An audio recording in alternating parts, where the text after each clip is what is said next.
This is a reading from the poem of the Man God by Maria Valtorta, Volume 4, Episode 418, The Demoniac of the Decapolis, 29th of September, 1944. Jesus and his apostles are still moving about the country. The mowing season is now over, and the fields display scorched stubble. Jesus is walking along a shady path and is speaking to some men who have joined the group of the apostles. "Yes," says one, "nothing can cure him. He is more than mad, and he terrorizes everybody, women in particular, because he chases them with obscene jibes. It would be a tragedy if he caught them. One never knows where he is," says another man. "On the mountains, in the woods, in the fields. He appears all of a sudden like a snake. Women are terrified of him. One of them, a young girl who was coming back from the river, died in a few days of a high temperature because she had been grasped by the madman. The other day my brother-in-law went to the place where he had prepared a sepulchre for himself and his relatives, because his father-in-law had died, and he wanted to make all the preparations for the burial. But he had to run away because the demoniac, nude and howling as usual, was inside, and threatened to strike him with stones. He chased him almost as far as the village, then went back to the sepulchre, and the dead man had to be buried in my sepulchre. And what about the time when he remembered that Tobias and Daniel had taken him by force, had tied him and taken him back home? He waited for them, hiding among the canes and the mud of the river, and when they got into the boat to go fishing or to ferry, I am not sure which, with the strength of a demon he lifted the boat and turned it upside down. They saved themselves by a miracle. But what was in the boat was lost, and the very keel of the boat was damaged, and the oars were broken." "But have you not shown him to the priests?" "Yes, he was taken to Jerusalem, tied like a bale. What a journey! I was there, and I can tell you that I do not need to go to hell to learn what happens and is said there, but it was of no avail." "Just as bad as before?" "Worse. And yet, the priest. But what can you expect? It would be necessary—" "What? Go on." There is silence. "Speak up. Be not afraid. I will not accuse you." "Well, I was saying, but I do not want to commit a sin. I was saying that, well, the priest might be useful if he were a holy man, you mean, but you dare not say so. I say to you, do not judge, but what you say is true. It is regretfully true." Jesus becomes silent and sighs, a short, embarrassed silence. Then one dares to take up the thread of the speech again. "If we should meet him, will you cure him? Will you clear this countryside?" "Do you hope that I may be able to do so? Why?" "Because you are holy. God is holy. And you are who are his son." "How do you know?" Eh, People talk. In any case, we live here near the river, and we know that what you did 3 months ago. Who can stop a river in spate but the Son of God?" "And what about Moses and Joshua?" "They worked in the name of God and for his glory, and they were able to do so because they were holy. You are greater than they were." "Will you do it, Master?" "I will if we meet him." They proceed.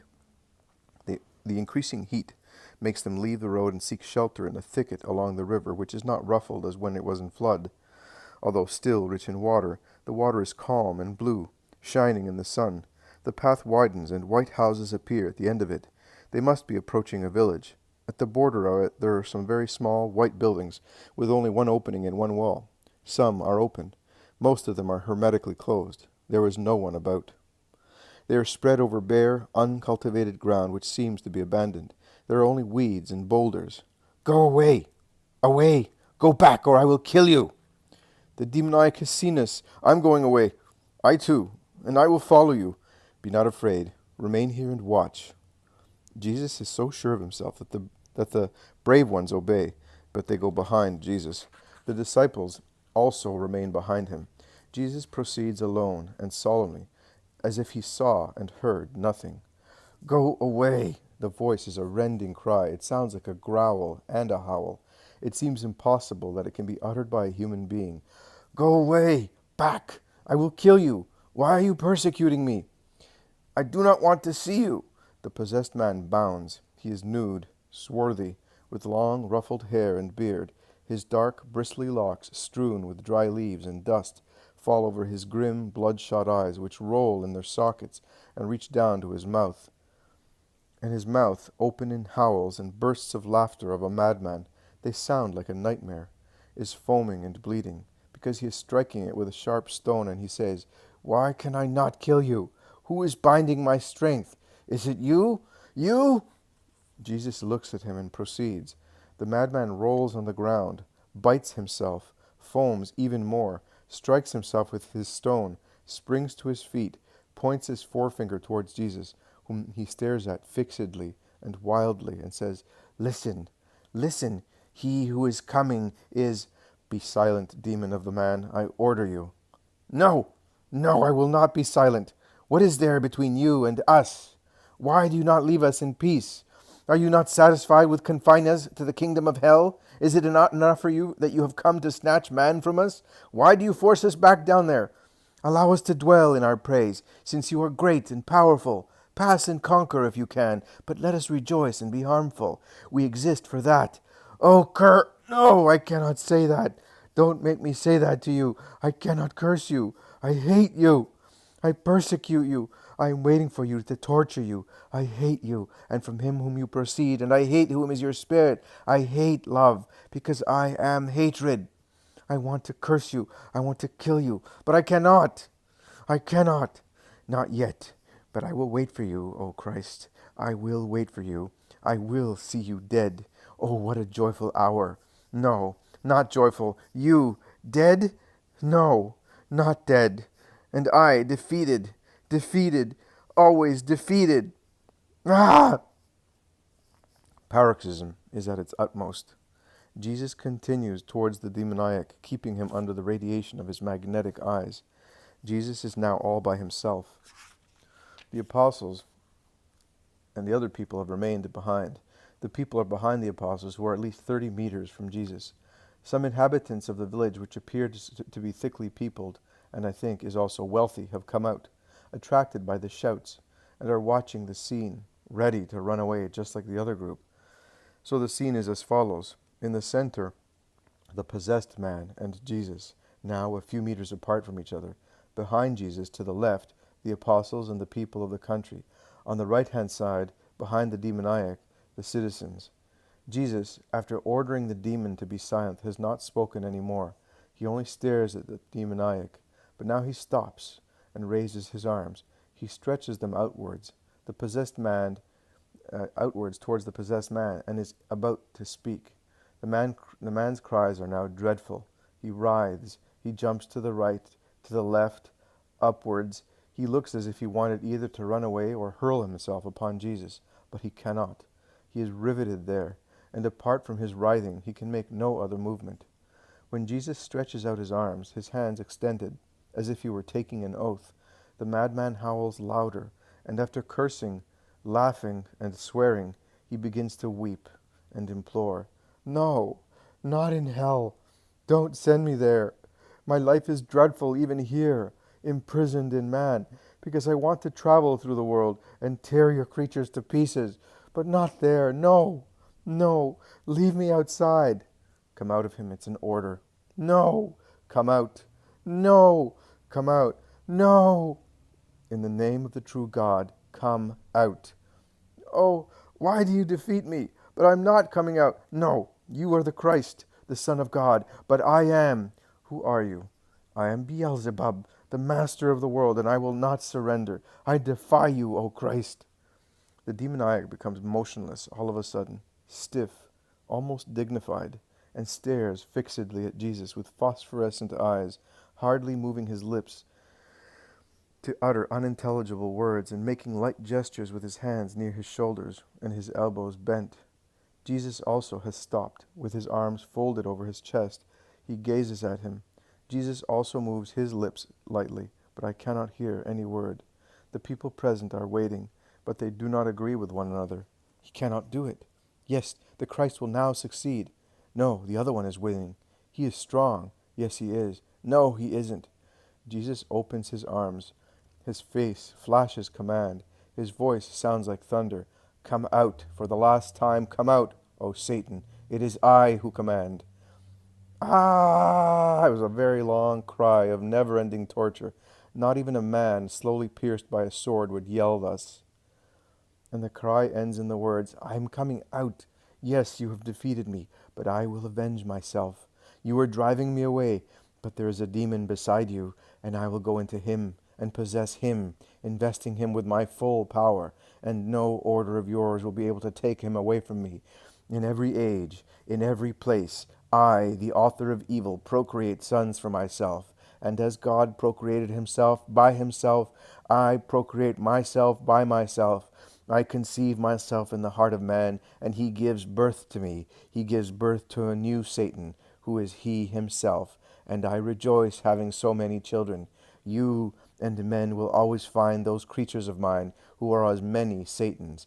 I am going, O Christ, to take possession of my new kingdom, as you wish, and I leave you this poor wretch whom I maltreated. In his place, as I am leaving him to you, the alms of Satan to you, God, I will take 1,000 and 10,000 now, and you will find them when your body, in lurid tatters, will be given as a plaything to dogs. And I will take 10,000 and 100,000 in future centuries to use them as an instrument for me and a torture for you. Do you think that you will win by raising your sign? My followers will knock it down, and I will be the winner. Ah, it is not true that I will win, but I will torture you both in yourself and in your followers. A loud crash like thunder is heard, but there is neither flash of light nor rumbling of thunder, only a sharp, lacerating crack. And as the demoniac falls like a dead body to the ground and remains there, a huge tree trunk collapses near the apostles, as if it had been cut about 1 meter from the ground by a saw working as quickly as lightning. The apostolic group moves away just in time, while the local people run away. But Jesus, who has bent over the prostrated man and has taken him by the hand, turns round, still stooping, and with the hand of the cured man in his own, he says, "Come, be not afraid." The people approach timorously. "He is cured. Bring a garment." A man runs away to fetch one. The man comes round slowly. He opens his eyes and meets Jesus. He sits up. With his free hand, he wipes off perspiration, blood, and foam. He pushes his hair back and looks at himself. When he realizes that he is nude in the presence of so many people, he feels ashamed. He crouches and asks, "What happened? Who are you? Why am I here, nude?" "Nothing, my friend. They will now bring you some clothes, and you will go back home." "Where have I come from? And where are you from?" He speaks with the faint, tired voice of a sick person. "I come from the Sea of Galilee." "And how come you know me? Why are you helping me? What is your name?" Some men arrive with a tunic which they put on the man cured miraculously, and an old woman arrives weeping, and she presses the cured man to her heart.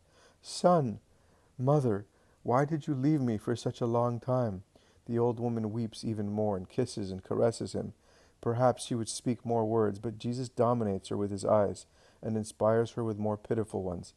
"You have been so ill, son. Praise God who has cured you, and the Messiah, who acted in the name of God."